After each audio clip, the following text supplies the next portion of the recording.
Suicide is painless. And oh, hey everybody, welcome to the Hate Napkin, Season 1, Episode 16. Oh my God, I have brought the rancor tonight. I am your co-host, Arik Bjorn, coming to you from the armpit of the South, Columbia, South Carolina. I'm joined by a special guest star, Carla from Burnt Korn, Alabama. Oh my God, he got it right. I got that right. I mean, we are sponsored by Regal Prints. That's at regalprints.com. You can see the lovely signage in our backgrounds if you're on YouTube. Yeah, and Carla's also got that. I sent that all the way to Burnt Korn. Thank you, US. I think that came to you via the Pony Express in Burnt Korn there.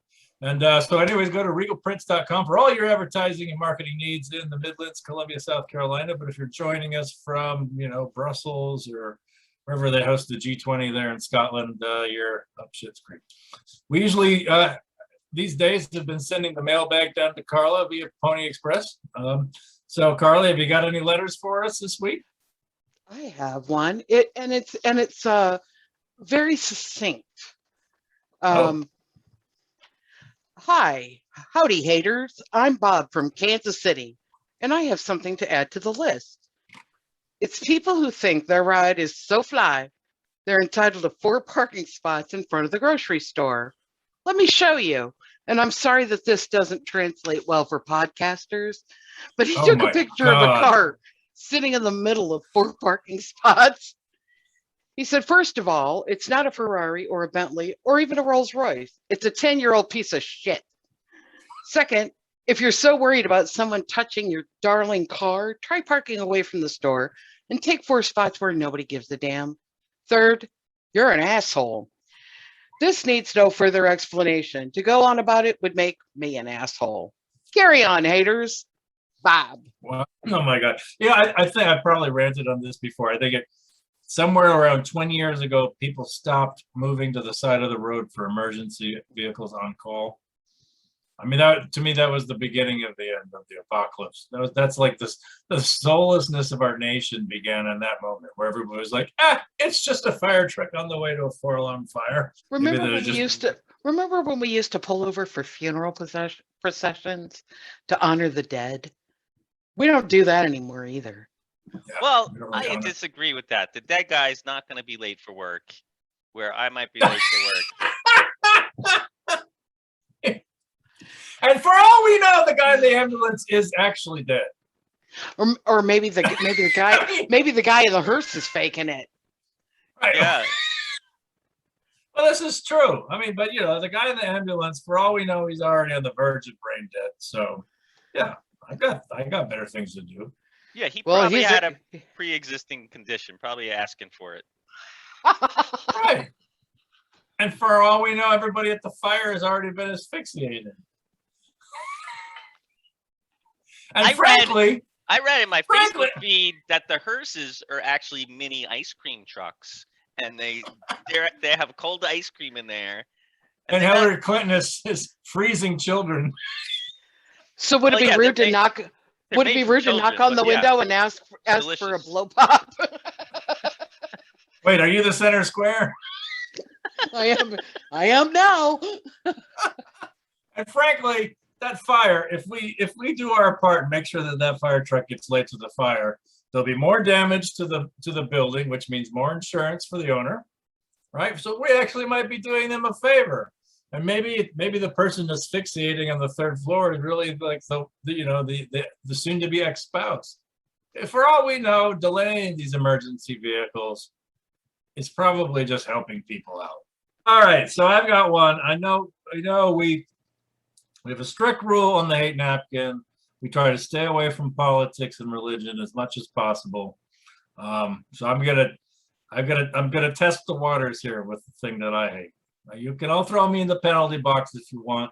I think I'm on safe ground here. So I was at Costco over the weekend, and the Costco in Columbia, South Carolina has, I don't know how else to say it, a paid crooner, an employee whose job it is, this can only be in the deep south, whose job it is to do nothing more than sing. And I've got to say, I don't appreciate her voice at all. I'm sure she's a lovely person. I don't like her voice. It's annoying, but that's not why, I mean, that's not why I'm upset. So it was Sunday and it's the South. So I'm in the meat section, the butcher section. I'm literally holding lamb chops in my hand that I'm considering grilling that day. And all of a sudden, this lady starts bursting out about the blood of Christ. You know, nothing but the blood of Jesus. And I'm staring at what are now Lamb of God chops in my hand. Well, she was just in the wrong department. She should have been over at the cheese counter so she could be talking about the cheeses of Nazareth. Cheese. I'm like, no, you're not singing about the blood of Christ in the red meat section. That's just, I think It's wrong. It's wrong. It's wrong. It's wrong on a lot of levels. It's wrong because number one, I don't want religion shoved down my throat when I pay a $60 annual fee to participate in their retail. It's wrong because you just can't sing about the blood of any god in the meat section. So what I did is I did a little research because a couple of people I told this story to said, oh, it's the South, leave it alone. And I thought, well, no, I think what we should do is if you're going to do that, then every religion gets its moment at the Costco. Glenda, or whatever his name, we need to introduce her to like some of the Veda hymns, some of the Vedic hymns from Hinduism. So we've got hymn 133. That the great cow may, with its exhaustless udder, pour out 1,000 streams, give milk to feed us all. And we could plant her over in the dairy section. And I know they've got... Has to wear the garb. Right. The following Friday, we put her in the book section. And she could sing about the fatwah of Salman Rushdie, how we did pursue his ass across the ages and pages. So I think every I don't religion... think she is going to do it. I think you should just start doing it at the Costco. And then if someone asks you what you're doing, you can explain everything you just said. And if it doesn't work out, I'm sure I can go to the Sam's Club. Yeah. I remember I was in a TGIF way back in college. It was a Sunday night. I will never forget this. A long time ago, NBC did a showing of Schindler's List without commercials, the whole thing unedited. And I'm sitting in Ruby Tuesdays or TGIFs, whatever. And every TV in the whole place had Schindler's List on. Oh my god! Did you order the pork chops? I'm eating my ribs. I just like, I finally called the manager over. I'm like, can we please not have a Holocaust movie on while I'm sitting here eating, messy ribs? It's just something off-putting about that. Right. Also, all of your TVs are in black and white. I don't understand what's going on. So, dumbass. Oh my goodness. All right, so we had to throw Judaism in there somehow too. It was feeling amiss. All right, Pauly, do you got anything you're hating this week? Yeah, spousal farts. And this is I think kind of universal, but personally this is the worst. It's like if a dead possum ate rotten cabbage, and then wait, is this you or the spouse? The spousal farts. It's not my fart. So my farts I know are annoying because I like to always do the trucker thing, and I never have a silent fart. So I know that's annoying, but to me that's funny and fun. For those of you listening on the airways, that was the hand coming down pulling the horn. Yeah, but the thing is, mine don't smell like you don't feel like you're gonna die when you smell them. Some people think their shit don't stink. I was just gonna say the same thing. So no, trust me. There's a big difference. I've been woken up by a smell before. That is ridiculous. So do you think this is dietary? Is this dietary? I don't know if it's part of a vegetarian thing or what, but I feel like it should be harnessed for good somehow.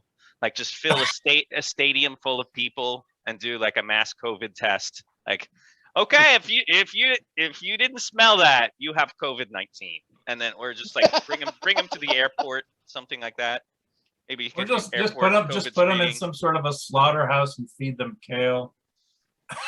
Yeah. And just hook up and just store all that methane. And what can you do with it? I don't know. You probably use it for, I'm sure the Pentagon would be all over that in a second. I was going to say, Arson, you know they're going to figure out a way to weaponize that one.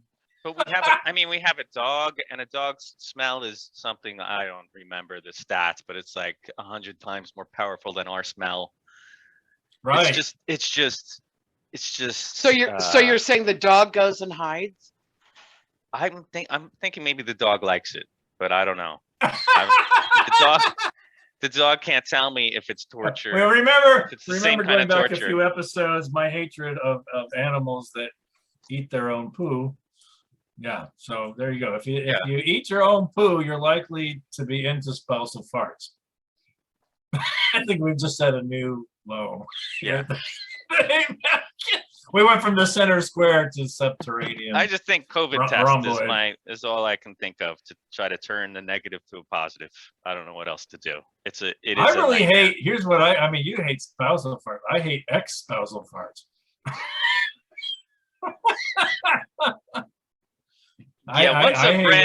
Once a brand has done you wrong, you don't go back. I mean, I'm saying, it's bad. It's bad enough that you don't have to live with them anymore. That when they're in your presence and they let one go, that's just, when you're doing like the child exchange and they just let one rip. That's just. Oh, that's got to be intentional. That's passive aggressive. No, of course they've probably been hanging on to that for 2 weeks. It's stored to the side, Carla, you're awfully quiet. I'm sorry. This is the silent She's about to do response. She was holding up to do the trucker move. Look, I have brothers. I have 6 brothers. Okay, and they're all your spouses. Oh my God! No, listen. South Carolina, Alabama, yeah. No, 2 of my exes were brothers, but still, that's another story. Anyway, no, I'm kidding. No. Nothing else. We entertain ourselves on this show. No, men think farting is funny. Many men do. Don't. My boss thinks it's funny to come stand next to my desk and fart. And then he starts laughing and walks away. And I mean, this is a man who's had a gastric bypass, and I don't know what happens when that happens, but for some reason, something smells like it crawled up inside them. Yeah. If you have lost a good bit of your intestines, your farts become lethal. There's an actual mathematical formula. Like for every 6 inches of intestine loss, the closer you come to sort of toxic weaponry. Well, now just every time he comes near me, I have a can of Lysol spray, and I just spray across his butt. Do we need to call OSHA? I don't know, but he thinks it's funny. Is this the Gazette or the Dairy Queen? This is the Gazette. This is the publisher. Okay. Yeah. I think we need to hear. There needs to be an op-ed here. It's time to expose the publisher. I don't know what to say. I'm a man. I hate farts. I hate fart jokes. I don't think they're funny. I don't get off on farts. If I got a fart and I'm around people, I run to some quiet corner.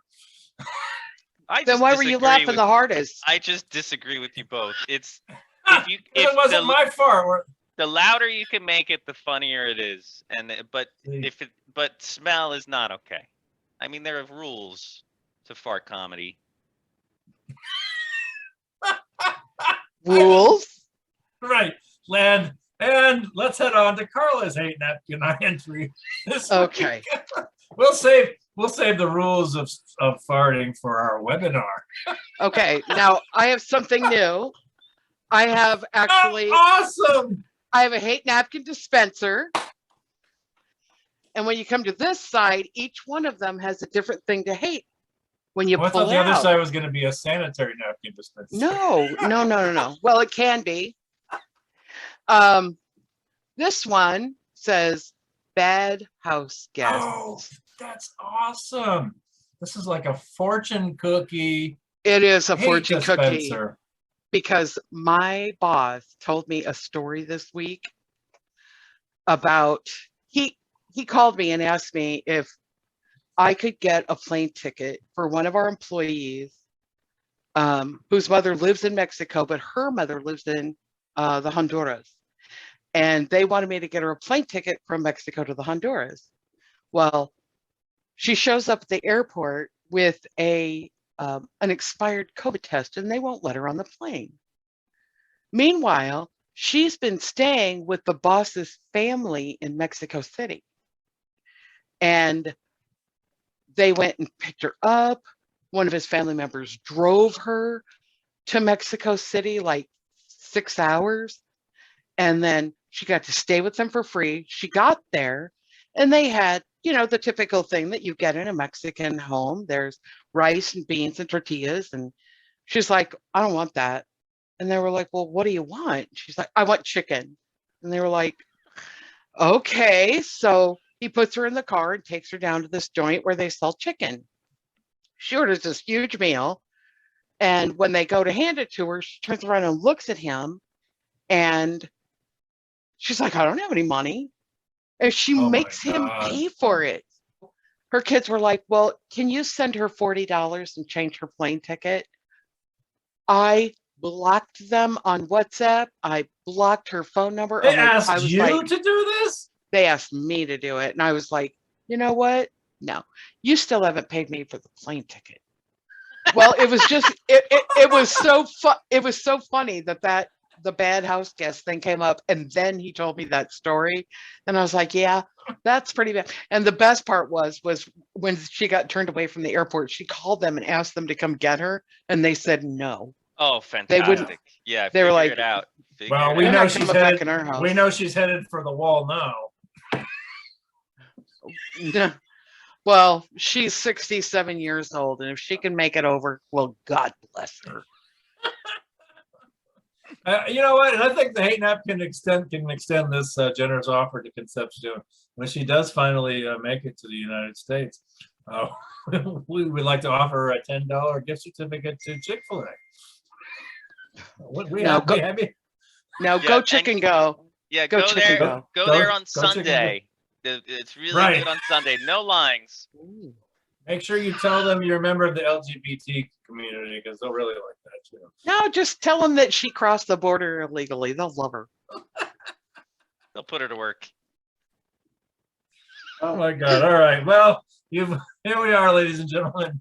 You wasted minutes of your life listening that you'll to never get back. Hate Napkin that you'll never get back. Again, we are sponsored by Regal Prints for now. Anyways. Go to regalprints.com for all your advertising and signage needs in Columbia and the Midlands of South Carolina.